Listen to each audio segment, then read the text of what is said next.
The American news agency Axios published a sensation today that everyone is talking about. Citing sources in the U.S. State Department, it reports that due to the shutdown, the United States has suspended deliveries of American weapons to its partners, including Ukraine. All this is happening against the backdrop of a record-long suspension of government operations due to the inability of Democrats and Republicans to reach an agreement on the budget. We'll discuss all the details with our special correspondent in Washington, Dmytro Anopchenko. He is live from the U.S. Congress. Dmytro, greetings. Let's start with the reports about the suspension of military supplies. Tell us more about the situation. Well, regarding this, I have information that I'm sure will clarify everything because I have an explanation from NATO. But well, I'll quote it literally in just a minute. I'd like to explain the situation to you in general. What happened? The reputable agency Axios, and we need to understand that this is not a tabloid because it has both a correspondent at the White House and a correspondent at the State Department, and it belongs to the Blinken family, so the agency is well informed. Citing sources in the State Department, it reported that due to the shutdown, deliveries of American weapons to NATO allies have been suspended, and that there is a delay with a batch of weapons worth about $5 billion. The agency writes that the delays affect not only Ukraine, although Ukraine is mentioned indirectly in their report. For example, it also concerns the supply of MRM missiles, Aegis systems, and HIMARS for NATO allies such as Denmark, Croatia, and Poland. The issue here is that sometimes it's difficult to distinguish between direct deliveries of American weapons to allies and the supply of weapons that will later be transferred to Ukraine, because how does it work, for example, when fresh ammunition arrives? When Europeans receive it from the United States, very often they simply replenish the stocks already held in that country's military warehouses, and as a result, the European country, the European ally, gets the opportunity to transfer something to Kyiv.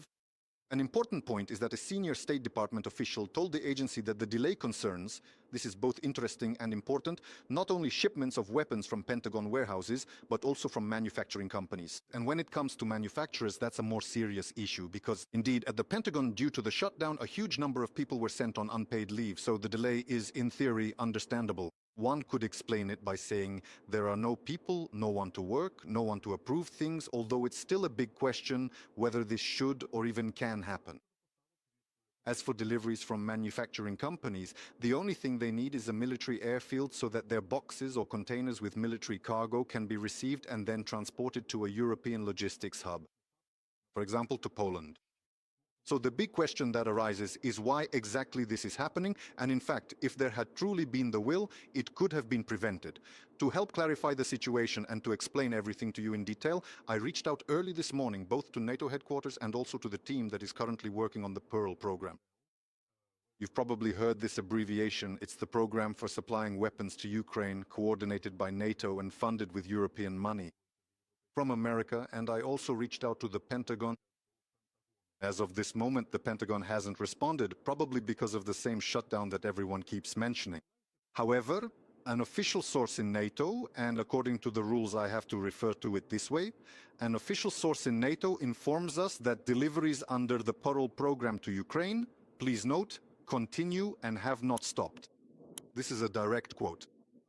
NATO does not comment on the rest of the information published by the Axios agency regarding other partners, but I emphasize once again, I stress again, exclusively for us, with absolute authority, NATO headquarters and NATO representative confirms that under the PURL program, as part of the deliveries to Ukraine, the supply and transportation of weapons continues and has not stopped. I also checked with diplomatic sources in the State Department and heard that since today is Sunday, there will be no comments, and most likely they will officially comment tomorrow. However, the issue of Ukraine is currently very important both for the State Department and for the Secretary of State personally, as well as for Rubio, because on Tuesday he is scheduled to fly to Canada for a meeting of the G7 foreign ministers. And this Canadian meeting will largely be devoted to the situation at the front and assistance to Ukraine. Therefore, of course, by Monday, Rubio needs to gather at least answers to the questions that will definitely be raised by his colleagues, the European foreign ministers of the countries that are part of the Group of Seven. Rubio needs to come up with at least some kind of anti-crisis plan or provide some concrete details, including for Canada.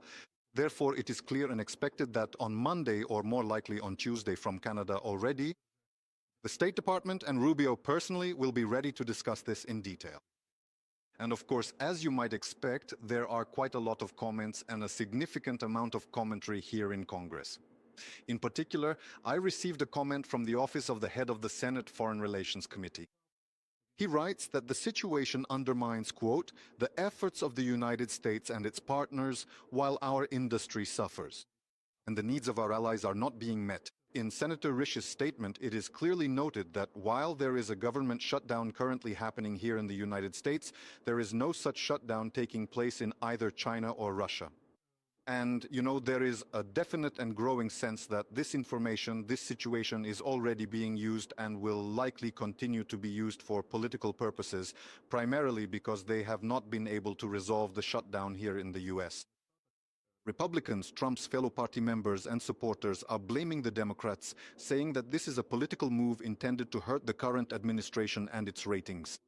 It's not that simple, but the fact that even the United States State Department shared this important information with the Axios agency could also indicate that there is a significant political component involved here. In other words, they want to publicly show the Democrats who disagree with them, to approve the budget, to end the shutdown, to publicly demonstrate, in a sense, what you have brought the country to. In any case, I'm glad that I can bring this exclusive information live on air right now and once again assure our viewers that no less than NATO headquarters in Brussels assures that deliveries to Ukraine under the Pearl program, no matter what American agencies write, no matter what happens with new contracts, new procurements, the deliveries that have already been paid for, the deliveries that have already been organized, as NATO says, have not stopped and are continuing. Colleagues, back to Kyiv. That was our special correspondent from Washington, Dmytro Anopchenko.